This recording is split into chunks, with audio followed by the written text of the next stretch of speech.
kita tengok banyak artis, dia macam satu fenomena. Semuanya nampak macam nak bertaubat kan, dia masuk politik. Tapi yang agak merisaukan ni, fenomena artis ni, lelaki dan perempuan, dia masuk politik, dia terus jadi ustaz, ustazah, dia berkuliah, dia bagi ceramah kan. Nak minta komen Ustaz pasal benda ni ya. Okey, bismillah. Alhamdulillah.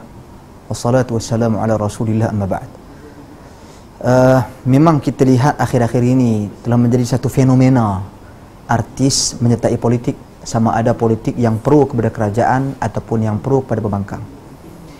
Apa yang ingin saya ulas di sini, apabila sebahagian daripada artis-artis ini mula mengulas, mula bercakap tentang agama. Sebenarnya untuk bercakap tentang agama perlu ada otoriti. Otoriti yang saya maksudkan di sini adalah ilmu, bukan status.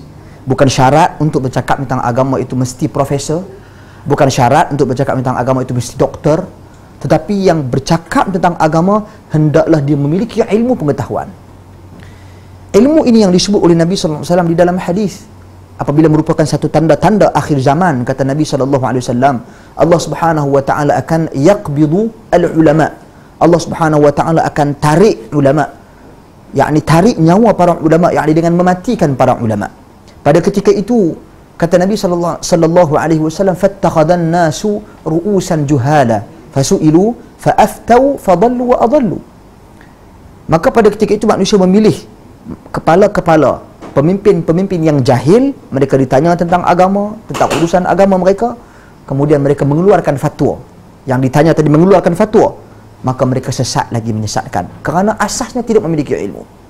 Jadi merupakan satu hal yang positif sebenarnya apabila kita lihat fenomena artis bertaubat. Alhamdulillah, kita tak kata semua artis itu tidak baik, saya tidak bermaksud sedemikian rupa, tetapi apabila sebahagian daripada mereka menyatakan taubat kepada Allah Subhanahu wa taala, saya kira ini satu hal yang sangat positif. Cuma masalahnya apabila taubat itu dikaitkan dengan politik. Contoh, sebahagian daripada mereka menyebut, dengan saya menyertai parti politik tertentu, saya baru mengenal Islam. Ataupun apabila saya menyertai parti politik tertentu, baru saya dapat mampu mendidik anak-anak saya dengan baik.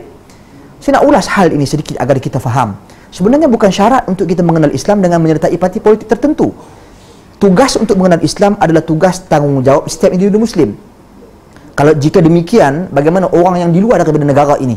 Orang yang di Syria, orang yang di Jordan, orang yang di Amerika, adakah mereka menyertai parti politik baru mereka mengenal Islam? Tidak. Mengenal Islam adalah tugas dan tanggungjawab bersama setiap individu yang bernama Muslim, wajib menuntut ilmu. Kata Nabi di dalam hadis, talabul ilm faridatun ala kulli muslim. Tuntut ilmu itu satu kefarduan bagi setiap individu Muslim. Maka orang yang bertaubat, dia kena pastikan dia memiliki ilmu pengetahuan dan kena menuntut ilmu agar taubatnya itu konsisten. Kemudian satu lagi yang juga menarik, apabila sebahagian daripada mereka berkata, ada seorang yang menyebut bahawasanya saya menyertai parti politik tertentu ini kerana anak-anak saya telah rosak kerana satu ketika dahulu parti tertentu, yakni parti kerajaan disebut secara langsung UMNO merosakkan anak-anaknya. Saya kira, saya bukan nak mempertahankan UMNO dalam isu dan hal yang seperti ini. Saya kira tugas sebenarnya yang perlu dia tanya, yang perlu dia muhasabah adalah tugasnya sebagai ibu bapa.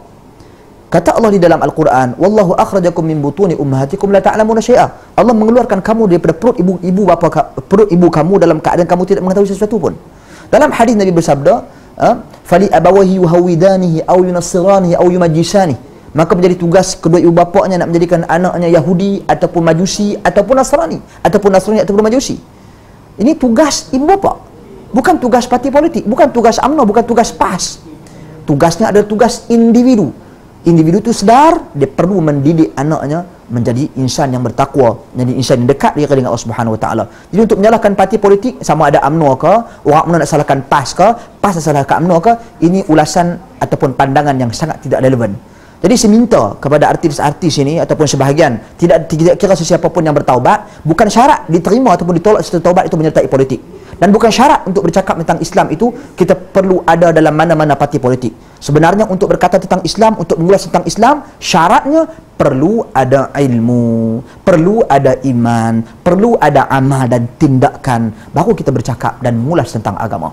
Maka saya menyeru kepada artis-artis yang sebahagian ini saya katakan kepada mereka agar berhati-hati dalam mengulas sesuatu isu. Berhati-hati dalam berkata-kata tentang agama, kerana setiap perkataan kita dihitung oleh Allah Subhanahu wa taala. Tahniah kepada kalian kerana bertaubat, tetapi usah kaitkan taubat kalian dengan parti-parti politik, kerana ia akan memberikan kesan impak yang tidak baik dalam masyarakat memahami agama. Wallahu a'lam. Sihir seru nama Maharaja, nanti segerombolan hantu bisu yang menjelma. Guna hak berfikir sebelum hak untuk bersuara. Kalau terpelajar sila guna hak Miranda.